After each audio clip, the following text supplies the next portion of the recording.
When I think about the rise of AI, I'm reminded by the rise of literacy.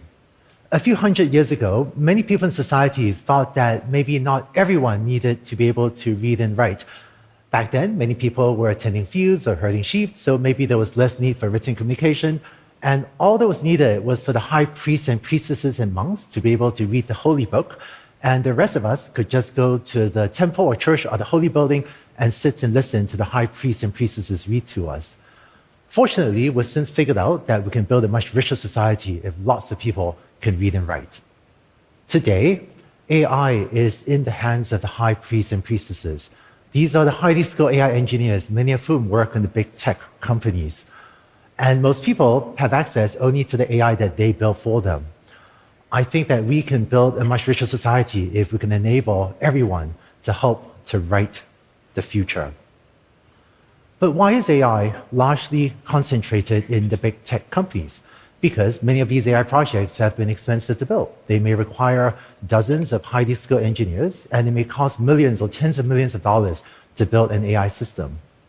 And the large tech companies, particularly the ones with hundreds of millions or even billions of users, have been better than anyone else at making these investments pay off, because for them, a one-size-fits-all AI system, such as one that improves web search or that recommends better products for online shopping, can be applied to this very large numbers of users to generate a massive amount of revenue.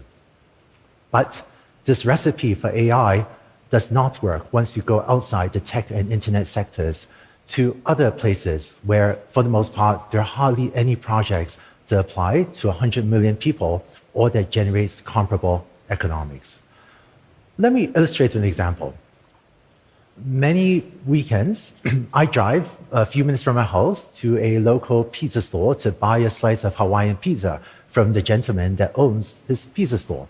And his pizza's great, but he always has a lot of cold pizza sitting around, and every weekend some different flavor of pizza is out of stock.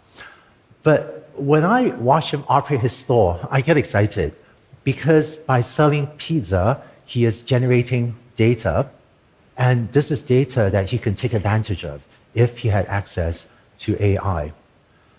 AI systems are good at spotting patterns when given access to the right data, and perhaps an AI system could spot if Mediterranean pizzas sell really well on a Friday night, maybe it could suggest to him to make more of it on a Friday afternoon.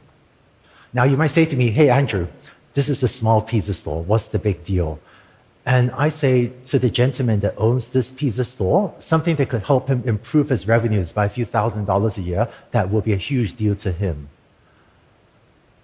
I know that there is a lot of hype about AI's need for massive data sets, and having more data does help.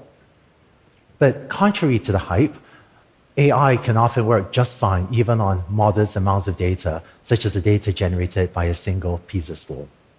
So the real problem is not that there isn't enough data from the pizza store. The real problem is that the small pizza store could never serve enough customers to justify the cost of hiring an AI team. I know that in the United States, there are about 500,000 independent restaurants, and collectively, these restaurants do serve tens of millions of customers, but every restaurant is different, with a different menu, different customers, different ways of recording sales, that no one-size-fits-all AI will work for all of them. What would it be like if we could enable small businesses, and especially local businesses, to use AI?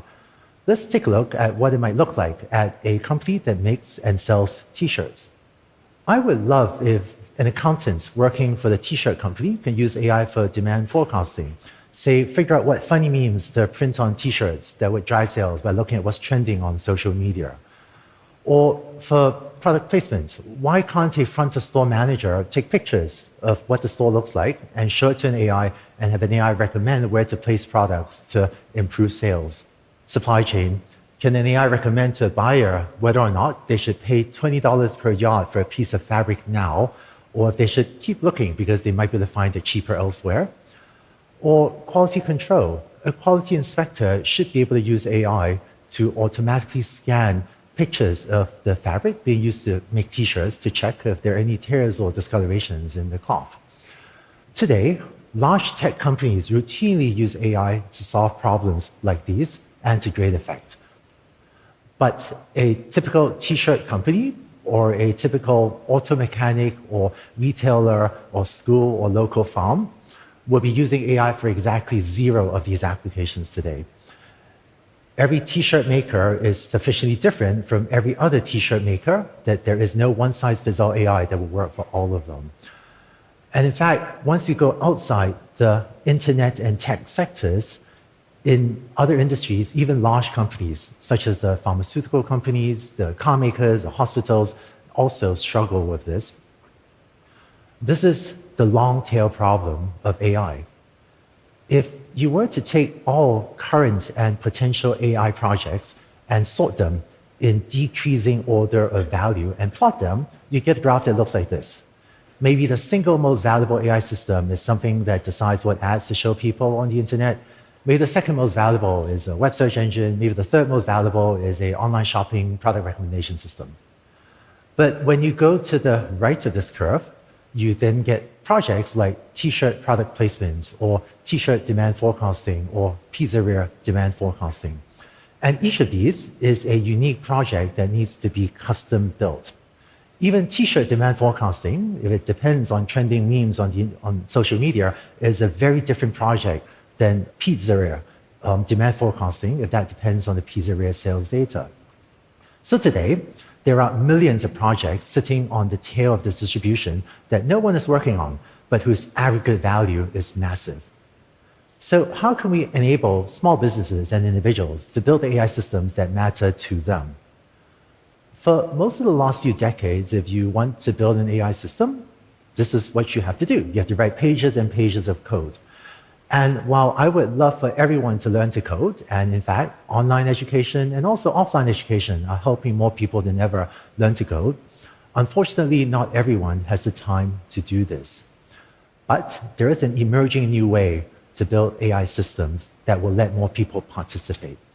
Just as pen and paper, which are a vastly superior technology to stone, tablet, and chisel, were instrumental to widespread literacy, there are emerging new AI development platforms that shift the focus from asking you to write lots of code to asking you to focus on providing data, and this turns out to be much easier for a lot of people to do. Today, there are multiple companies working on platforms like these. Let me illustrate a few of the concepts using one that my team has been building. Take the example of an inspector wanting AI to help detect defects in fabric. An inspector can take pictures of the fabric and upload it to a platform like this, and they can go in to show the AI what tears in the fabric looks like by drawing rectangles, and they can also go in to show the AI what discolorations on the fabric looks like by drawing rectangles. So these pictures, together with the green and pink rectangles that the inspector's drawn, are data created by the inspector to explain to AI how to find tears and discolorations.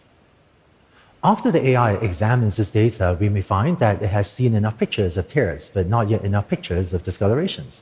This is akin to if a junior inspector had learned to reliably spot tears, but still needs to further hone their judgment about discolorations. So the inspector can go back and take more pictures of discolorations to show to the AI to help it deepen its understanding. By adjusting the data you give to the AI, you can help the AI get smarter.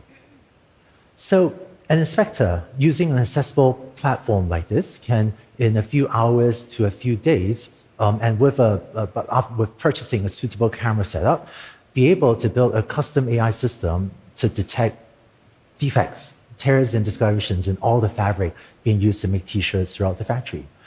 And once again, you may say, hey, Andrew, this is one factory. Like, why is this a big deal? And I say to you, this is a big deal to that inspector whose life this makes easier. And equally, this type of technology can empower a baker to use AI to check for the quality of the cakes they're making, or an organic farmer to check the quality of the vegetables, or a furniture maker to check the quality of the wood they're using. Platforms like these will probably still need a few more years before they're easy enough to use for every pizzeria owner. But many of these platforms are coming along, and some of them are getting to be quite usable to someone that is tech savvy today with just a bit of training. But what this means is that rather than relying on the high priests and priestesses to write AI systems for everyone else, we can start to empower every accountant, every store manager, every buyer, and every quality inspector to build their own AI systems. I hope that the pizzeria owner and many other small business owners like him will also take advantage of this technology, because AI is creating tremendous wealth and will continue to create tremendous wealth. And it's only by democratizing access to AI that we can ensure that this wealth is spread far and wide across society. Hundreds of years ago, I think hardly anyone understood the impact that widespread literacy will have. Today, I think hardly anyone understands the impact that democratizing access to AI will have.